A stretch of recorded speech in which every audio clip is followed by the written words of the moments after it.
Hoje nós estamos debatendo sobre evangelismo através da arte. E eu não posso prosseguir sem agradecer os nossos semeadores da Boas Novas. Isso mesmo, você que é patrocinador desse programa, quando você se compromete a mensalmente contribuir. E são milhares de semeadores aí pelo Brasil, de alguma forma muito assim expressiva, o norte do Brasil, Manaus, Belém, o estado do Amazonas, realmente ajudam todo o Brasil, levando uma outra forma de arte. Ela leva o conteúdo que vocês preparam, ela distribui de forma que ele possa chegar às famílias, aos lugares onde às vezes a gente já nem consegue mais entrar como igreja ou como indivíduo sequer. Mas a comunicação, a mídia, ela penetra. E é você que entende isso, entende que ela é uma missionária que vai nesses lugares e sustenta ela, é a você que nós queremos agradecer. E claro, você que ainda não é semeador, pode se tornar um semeador agora. O nosso call center está à sua disposição, você pode ligar agora, o telefone está aí na tela, que é o código 21, aqui no Rio de Janeiro, 21 12 6300. Você pode entrar no nosso site, o www.boasnovas.tv. E lá, além de obter informação das formas, enfim, como fazer, você pode diretamente no site fazer, se cadastrar como um semeador. Ou voltar, renovar, né? Quem sabe você já foi durante o tempo, daí parou, está na hora de voltar, para a gente continuar aí mostrando coisas como hoje estamos mostrando. O evangelismo através da arte. E aí, como é que os ministérios começaram? Qual é a proposta específica? De repente, cada um tem uma expressão, não sei se diferenciada ou são efetivamente muito parecidas. Como é que é o trabalho de vocês e qual é a proposta?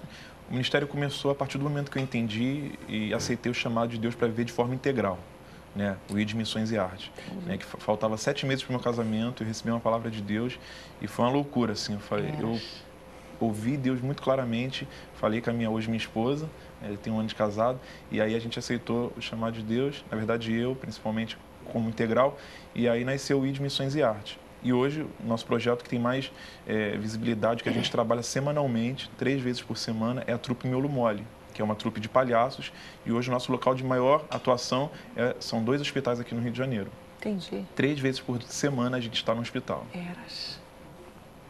Indo para 4 eu já vezes acompanhei. agora. Quando eu estava no seminário, a gente tinha que se envolver em algum ministério. Sim. Durante 2 anos, eu acompanhei uma trupe. É mesmo?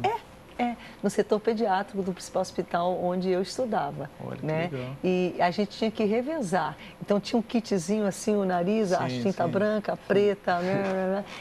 Só que cada um tinha que desenvolver. Eles só davam a tinta. A gente tinha que providenciar a roupa e desenvolver. Sim. Só que era aquela coisa muito rudimentar. Mesmo com toda assim, aquele aspecto. Era semanal a visita, a gente tinha que toda semana fazer um relatório, Sim. dizer quantas crianças a gente tinha visitado. A gente não necessariamente orava, a gente se identificava, né? Havia pessoas que queriam, mas a maioria até não. A gente estava ali para realmente levantar, tentar espantar um pouco daquela tristeza, daquele ambiente. A gente percebe que é algo importantíssimo, né? Hoje é comprovado cientificamente a importância até na cura, no restabelecimento de qualquer pessoa e quanto mais a criança. Existem estudos que falam que quando a gente sorri, quando a gente ri, libera endorfina, né, no nosso corpo, e isso ajuda a gente a se recuperar mais rápido, né? Então a gente acredita muito nesse poder que através de nós, né, o reino de Deus chegando naquele lugar, nos quartos, onde a gente for, a transformação. Que estratégia vocês usam para, além da questão do riso, introduzir um encorajamento, um ânimo para a fé, por exemplo, para o cuidado e o amor de Deus? Como é que é isso? No hospital, na verdade, a gente não tem muita estratégia, a gente entra vazio ali. Eu acho que a maior estratégia é estar vazio e aberto a qualquer estímulo, porque cada quarto é um quarto, cada criança é uma criança. Então, muitas vezes a gente fala assim, Deus, a gente não sabe nem o que fazer, nem o que falar, mas a gente está tão vazio que o que aquela criança tiver para oferecer para a gente vai brincar com aquilo, a gente vai jogar com aquilo. E também é um trabalho de amassar um pouco o nosso ego. Muita sensibilidade. Sim. Né? Tudo, você tem que estar atento a tudo. Né? De repente, um lacinho que aquela criança que está perdendo o cabelo, ela tem ali, aquilo dali, a gente começa por aquilo dali. E aí começa um jogo, uma brincadeira, uma troca. É um crescimento louco, né, para você. Você falou que dá uma amassada no ego. Por quê? Sim, porque você ali entende que você também não tem tudo para dar. E você também tem que entender que você precisa receber. Então, tipo assim, Espírito Santo, eu estou indo, eu sou o canal, flui através de mim. Sim. E eu também estou aberto para receber o que o Senhor tiver que falar comigo através dessa criança ou através de qualquer pessoa que eu encontrar aqui nesse hospital. E são realidades muito duras, sim, né? Sim. lidar com a morte muito perto, assim, você não saber,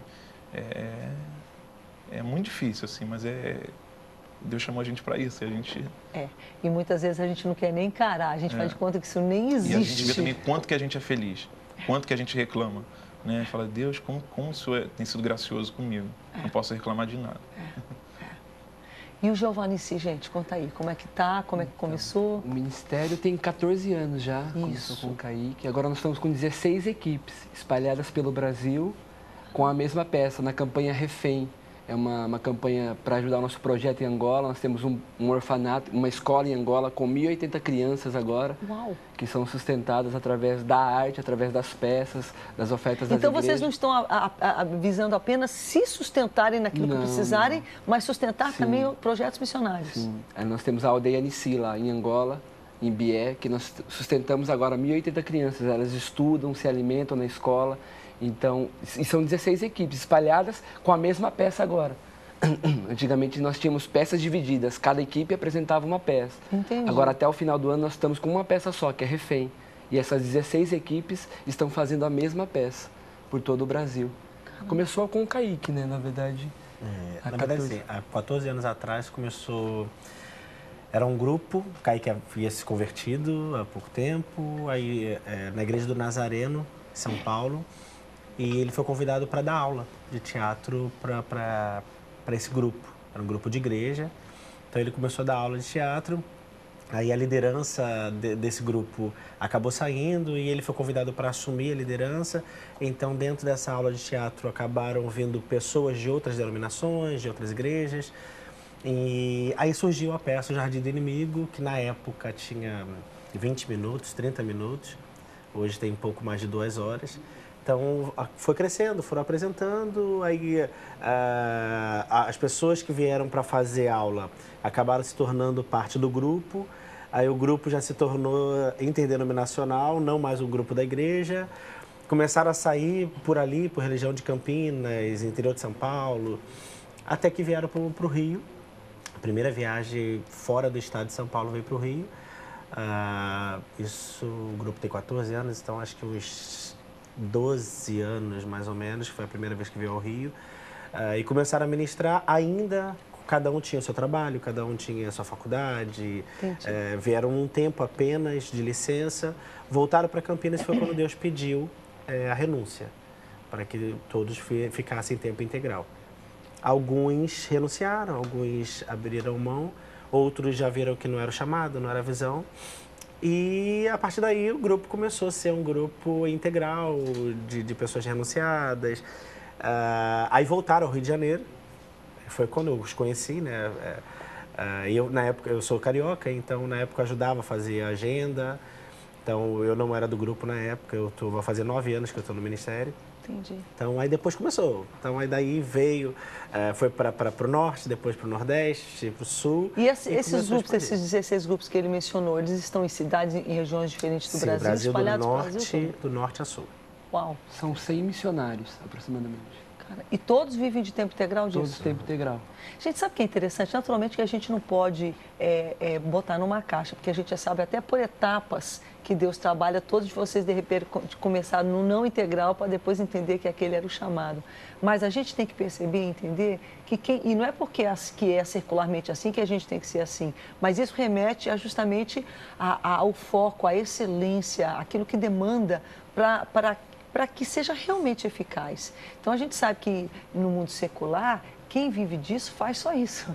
Se especializa, quem trabalha na Broadway faz só aquilo. Sim. Ele trabalha só como um iluminador, ou só como um cenógrafo, ou só como um redator, ou redator e ator também, ou a gente sabe que pode haver o contra-regra, enfim, tantas diferentes posições que são necessárias para você montar uma peça. E claro que às vezes a gente é 4, 5 coisas, ainda mais quando a gente está começando, não é verdade? Sim. Mas a gente percebe que quanto mais tempo a gente foca naquilo, mais realmente aquilo desenvolve. E a probabilidade, então, da excelência. Porque aí é que entra uma outra questão, não sei, vocês consideram que o evangelismo, através das artes, chega até a ser mais eficaz do que uma pregação? dependendo de onde você está. Não estou dizendo com isso, gente, que a gente vai parar de pregar, não. Só estou já vendo o que vocês têm descoberto realmente em termos de eficácia, né? Em termos na verdade, de fazer a mensagem entendida. Isso, né? Não que é melhor ou pior, não é isso. Mas é comprovado que a pessoa, quando ela visualiza, ela grava melhor, ela entende melhor. Então, às vezes, e a gente com o teatro, a gente consegue abordar temas que talvez um pastor não consiga, ou não tenha uma liberdade para falar. A gente consegue falar de aborto, a gente consegue falar de prostituição, a gente consegue falar de violência doméstica, a gente consegue falar de todo assunto numa área. Eu sou um pouquinho assim distante deles, que eles são da parte da comédia, eu sou da parte do drama. Entendi. Eu não sou comediante. Eu acho muito legal quando ele estava falando sobre você olhar e dentro do lacinho você já pega, porque o comediante observa tudo. O comediante está olhando aqui, mas já está observando, porque de tudo eles fazem comédia. O ator, no geral, ele é observador. Mas com o drama a gente não trabalha muito com detalhezinhos e tal. O comediante já tem isso. E para você pregar, qualquer observação que você tiver e você coloca na mensagem, você atua, você... Até com declamar uma poesia, a pessoa está olhando você está declamando, está usando o gesto, está usando a expressão corporal e facial, a pessoa entende melhor. Aí quando você está pregando apenas... não diminuindo a pregação, muito pelo contrário, mas tem pessoas que não conseguem, pessoas que são mais visual, elas não conseguem absorver. Entendi. Então tem muita gente que é muito mais visual. A minha memória, por exemplo, a minha memória é fotográfica. Até para gravar um texto, eu preciso ter a marcação de cena ou as marcações que eu faço no texto. Então, às vezes, eu lembro daquela parte do texto, eu sei como está no meu papel, porque a minha memória é visual. Entendi. Então, tem muita gente que é assim. Então, quando ela vê, ou lembra, às vezes, até de uma mensagem normal, natural, pelo andar do pastor, por aquilo que ele fez, então ficou gravado ali. Então, acho que a gente tem um alcance muito maior. E no seminário, desde sempre, por mais que hoje em dia a gente trabalha muito mais com teatro, mas desde muitos anos, no seminário teológico, quando a pessoa vai fazer um seminário, tem uma parte do estudo em que é mostrado as diversas formas de você pregar o evangelho. Geralmente não homilética, né? Tem um aspecto estrutural mesmo da mensagem, mas tem um aspecto das ilustrações, de diferentes coisas. E hoje a gente percebe, eu vejo isso aqui no Brasil, mas eu vejo muito fora, né?